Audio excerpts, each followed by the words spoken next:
And like nothing's scripted at all, Really? but no, nothing. Wow. Yeah, but what I do is I plan like the activities.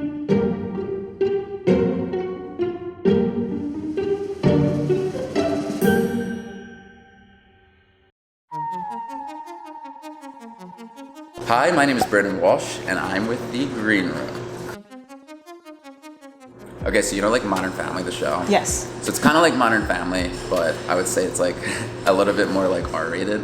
Like a broad audience watches the content. So it's anywhere from like, it could be like a younger like teenage girl up to like, honestly, like parents. I want to apply to a larger demographic. I want anyone to like be able to sit down with their kids and like watch the content and like relate to it in some way. Got it. Yeah. That's awesome. Yeah, so filming with your family can be a little bit difficult because you can't like treat them like you would an employee because like they are your like family. You gotta develop a lot of patience. So you kind of have to like take a step back and calm yourself down sometimes and be like, okay, like we need to make a video. No one can really get like mad at each other. Like how do you get feedback without being rude? Because like, you know. Yeah. You know what I do, honestly? Like, so we have kind of like planned filming times. It'll be like, okay, tomorrow we're gonna film a video. We're doing like X, Y, Z. And like nothing's scripted at all, Really? but no, nothing. Wow. Yeah, but what I do is I plan like the activities. So I'll be like, okay, we're doing this, and then they'll kind of give me like a no, I like really don't want to do this, or they'll be like, oh yeah, like that's a good idea, I'm excited for it. People like how real it is and how like relatable the relationships and the like the dynamic of the family is. So I want to keep it like as realistic as possible. I'll be honest, I think I'm lucky because I have a family who is like naturally funny. Like I don't think I'm that funny, but everyone else in my family is, and I'm kind of like the glue that like holds them together. So I was like, I can just kind of like film them. Like I started by just randomly filming them, and then I was like, I want to have our own kind of style. Like I want our own style for the videos. So what we did is we started making it like a reality show. So we have like the sit down interviews and all that kind of stuff. We always have a storyline for each video, so it's not like a random vlog. Like I didn't want to like copy like David Dobrik or like somebody who already exists. I wanted to make something that was unique, so when people came to the channel, they're like, oh, I know what to expect of this. It's going to be something different and like something that like stands out from like what everyone else is putting on YouTube. Yeah, so before YouTube I did, so I majored in computer science, and then I worked for a few different startups doing like software development work. So it's very like hands-on. I always worked with like a bigger team, you know what I mean? You know how it is, like the whole startup thing can be like very like stressful, and it's like there's a lot of management behind it and that kind of thing. So like I did 2 like startups myself, and I still do them like on the side. Really? Yeah, I still manage like e-commerce sites on the side and everything. That's like my like main income. But YouTube is just a lot of fun, you know what I mean? And I was like, I feel like when you find something that you're like really passionate about, that you like enjoy a lot, you have to take advantage of it, because I don't think it's just about like running a startup and making money. It's about like genuinely enjoying what you're actually doing. So when we were younger, I made videos like with my family when I was like, ever since I was probably like 8 years old. We always had like, my dad had a video camera, and I would like pick up the video camera and like literally like make them be in videos, like when we were like kids. Then I would put them up on YouTube. Obviously they got no views or anything because terrible editing and filming and storyline and everything. But we kind of aged up and we kept doing it. It's like, it's just something I've always been like passionate about from the start. And like, I mean, if I had advice for anyone who's trying to start a YouTube channel, I'd be like you have to genuinely be passionate about it to be like consistent. Like, you know how it is. Yeah. If you're not passionate about it, there's gonna be some point where you're like, I really don't care about this anymore. So me and my like partner Corey, he does like a lot of work on the channel. We're super analytical. Like what? Yeah, we're nerds. We're nerds. Like we'll break down like all like the analytics and everything and be like, oh yeah, it's like we're not doing good this week. What can we do to like up the CTR? And like, you know how it is. We get like super into it. My family doesn't care about that stuff at all. Yeah, they just want to like have fun and make content. I'm kind of like the one who's like we gotta film a video tomorrow and da da da. Like I always want to make the fan base as like happy as possible, and like I love when I see comments that are like, this was the funniest video I've seen like all year. Like I love that. But it's more like, I think I'm trying to like stay consistent and impress my like self, not really like my family doesn't give me a lot of pressure. I think I give myself the pressure. Where does that come from?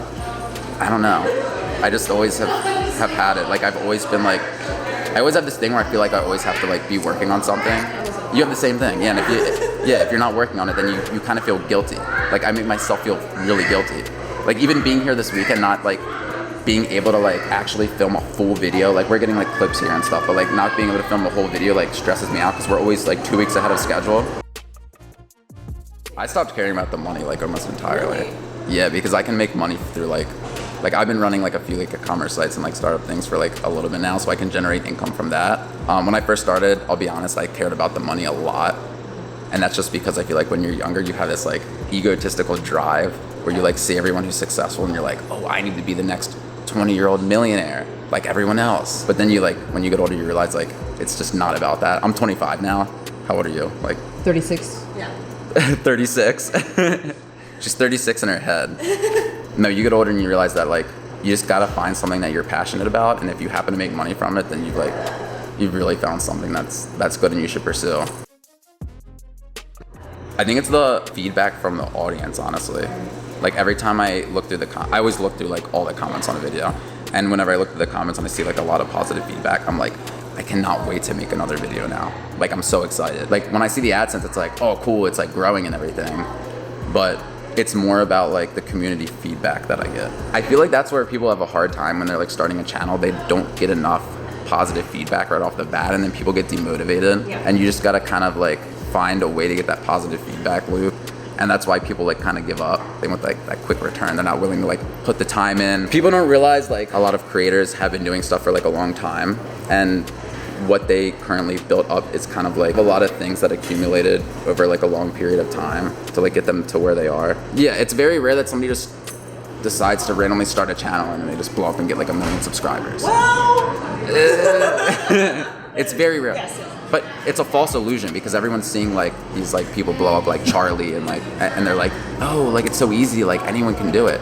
But you're seeing one person out of the other like 100 million, billion people who are trying to pursue the same exact thing that she is. I think there's 2 ways to approach YouTube. You can approach YouTube as like a viral channel, like Mr. Beast, or you can approach YouTube as like kind of for like the long run by just having like pure consistency and catering to the audience that you develop. And that's what I think I'm doing. When I first started, I always wanted to have like a viral video. I wanted to have like the 10 million banger. 10 million banger, hopefully. That like pops off and like, yeah.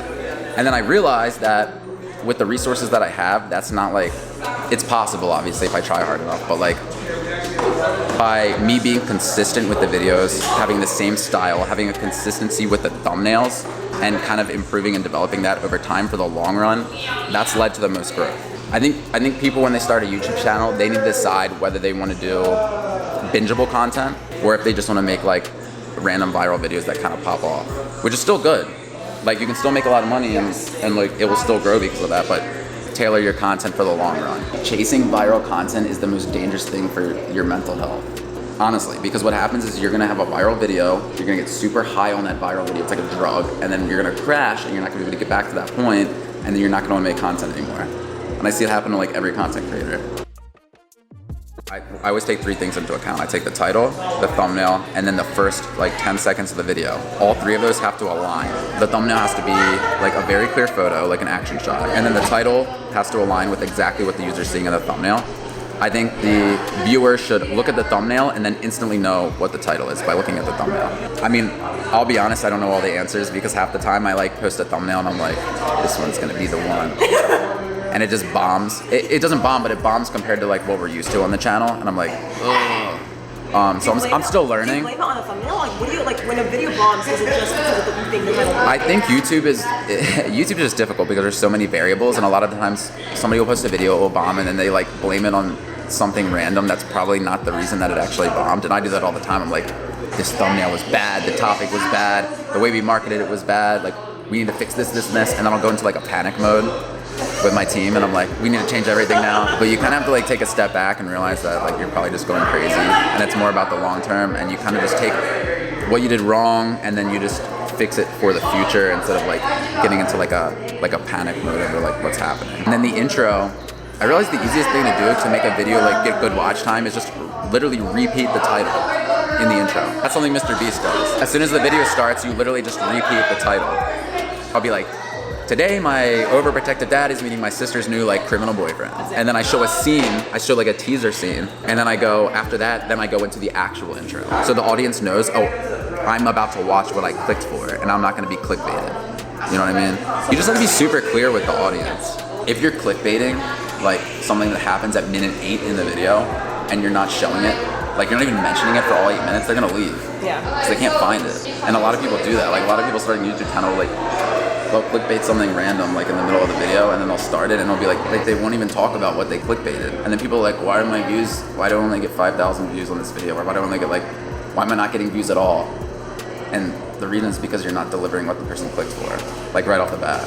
There's a lot of vloggers have that issue. A lot of vloggers, they say, please subscribe in the first minute. Like you can't ask people to do things if you don't. No, it's all about the audience. Yeah. You have to not care about like yourself.